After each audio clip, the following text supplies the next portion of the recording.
The FIA just made a secret move, and it looks like it was designed to take down McLaren from the inside out. This isn't just another technical regulation. If what we've uncovered is true, McLaren could be at risk of losing an entire season's worth of development. Why are internal FIA documents being kept quiet? Who's really pulling the strings behind this decision? We've broken it all down, and it's worse than you think. If you love Formula One and want to stay ahead of every twist, scandal, and power play, hit that subscribe button now. Because what's coming next will change everything. What appeared at first to be a subtle technical clarification has now escalated into something far more deliberate. Within the depths of FIA's internal documents leaked quietly to a handful of engineers and journalists lies a set of rule adjustments that disproportionately target specific aerodynamic configurations. McLaren, as it turns out, is the only team currently committed to one of these designs. The suspicion is no longer casual, it's calculated. This isn't a case of blanket regulation. It's a surgical strike masked as reform. Behind closed doors, McLaren's technical leadership is fuming. Their 2026 development program, which had already reached advanced wind tunnel testing stages, now faces a serious obstacle. According to insiders, the FIA has introduced a clause narrowing the scope of the active aero transition zone, a critical window McLaren had engineered their chassis around. That window is now gone. And with it, months of data, simulations, and strategic advantage have been nullified overnight. Engineers describe the timing as suspiciously perfect. The FIA's amendment arrived just weeks after McLaren showcased a sharp gain in simulated high-speed cornering efficiency during private testing. Coincidence? Most within the paddock don't think so. One unnamed team principal went as far as calling the move a politically camouflaged sabotage. And when a regulation change is so precisely aimed that only one team has to redesign core architecture, questions start to fly. The real concern, however, is precedent. This type of late-stage regulation shift sends a message: innovate too far outside the FIA's comfort zone, and your lead could be taken from you under the guise of safety, sustainability, or fairness. While McLaren isn't publicly crying foul, likely to avoid further scrutiny, the engineers are already being forced to reallocate resources to a redesign that was never part of the plan. In F1, time is currency. And McLaren is hemorrhaging both. Meanwhile, rival teams are playing it smart. They're quietly observing McLaren's distress while pushing their own interpretations through FIA advisory channels. Aston Martin and Alpine have already begun adjusting their active aero strategies, not just to comply, but to exploit gray areas McLaren can no longer reach. This is how the invisible war works in Formula One. It's not about who's fastest, it's about who survives the rulebook. McLaren's response, internally, has been immediate and defensive. Emergency meetings. Prototype revisions. A full halt on CFD development using the now obsolete specs. The 2026 car, once hailed as a potential breakthrough, is being gutted and restructured under pressure. Oscar Piastri's camp, while staying silent, is reportedly concerned. With expectations rising and rivals closing in, the margin for error is razor thin. And now that the FIA has forced McLaren into this corner, every wrong move compounds the damage. At this point, the story is bigger than McLaren. It's about control. Who holds the power to shape the sport's future? Is innovation still rewarded or punished when it's too successful? With Formula One entering a new regulatory era, this moment could become a flashpoint in the ongoing battle between creativity and compliance. The war has begun, not on the track but in the shadows. And McLaren just became the first casualty. McLaren's aerodynamic concept for 2026 had one defining trait: flexibility. Engineers spent over a year crafting a chassis designed around exploiting the FIA's new active aero rules, particularly in the mid-speed downforce transition zones. Unlike other teams who lean toward aggressive drag reduction systems, McLaren chose a more balanced approach, a flexible aerodynamic profile that adapted dynamically based on real-time telemetry input. It was bold, original, and according to early simulations, devastatingly effective. The car's performance potential wasn't theoretical. In late summer 2025 wind tunnel sessions, McLaren recorded breakthrough results in airflow channeling efficiency during liftoff and braking phases, 2 moments crucial for energy recovery and tire wear. But this was exactly the innovation that drew FIA attention. The governing body's tech division began requesting deeper documentation, unusually detailed telemetry, and CFD model breakdowns. Engineers inside McLaren quickly realized they were being reverse engineered, not to copy, but to restrict. When the FIA issued its late Q4 bulletin, it included a newly redefined clause around permissible mechanical actuation angles for active aero surfaces. The wording was surgical. So surgical, in fact, that only McLaren's solution now fell outside the revised limit.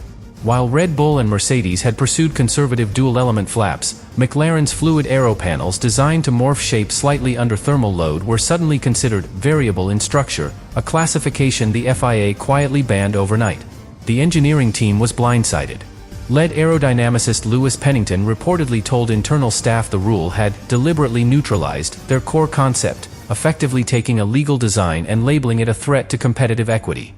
Redesigning the system would mean not just altering surface geometry, but reworking entire cooling layouts, floor structures, and front-wing flow paths, a domino effect that resets nearly everything downstream.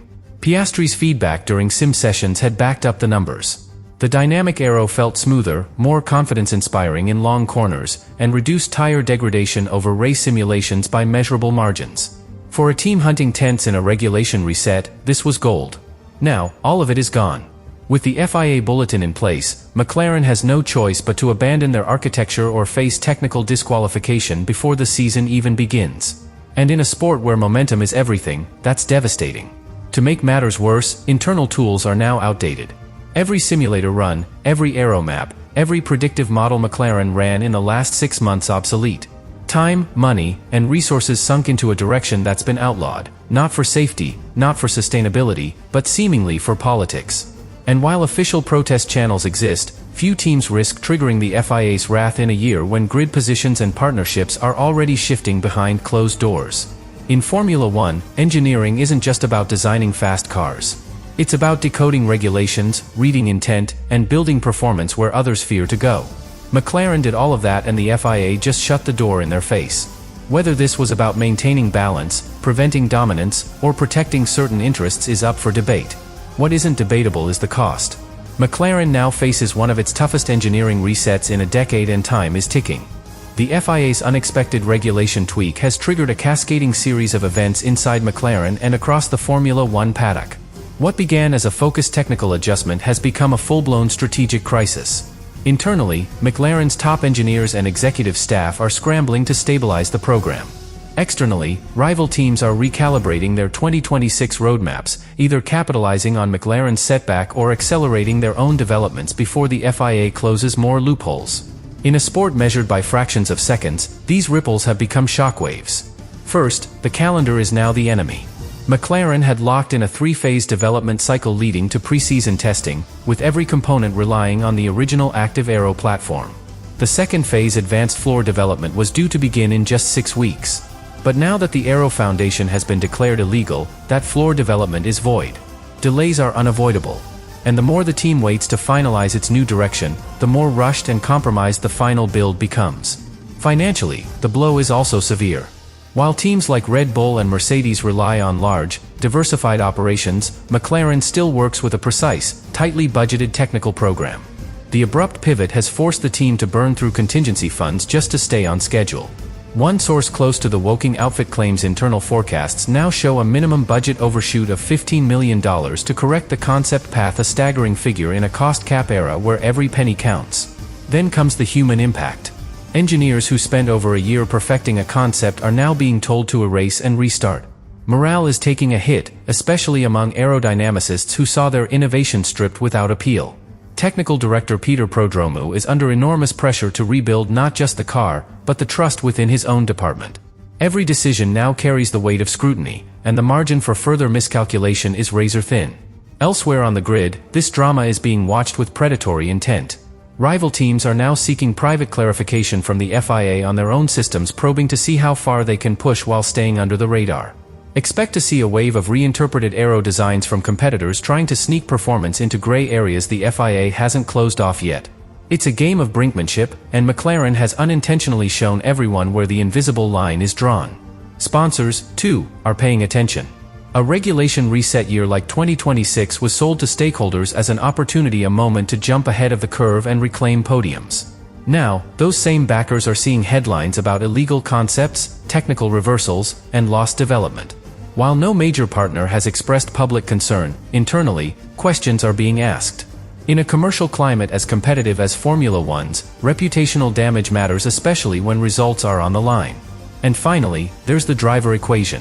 Oscar Piastri is still playing the long game, but insiders confirm his management is privately alarmed. The Australian was counting on a forward step in 2026, not a regulatory ambush that halts momentum. With driver contracts and team options always looming, moments like these test loyalty.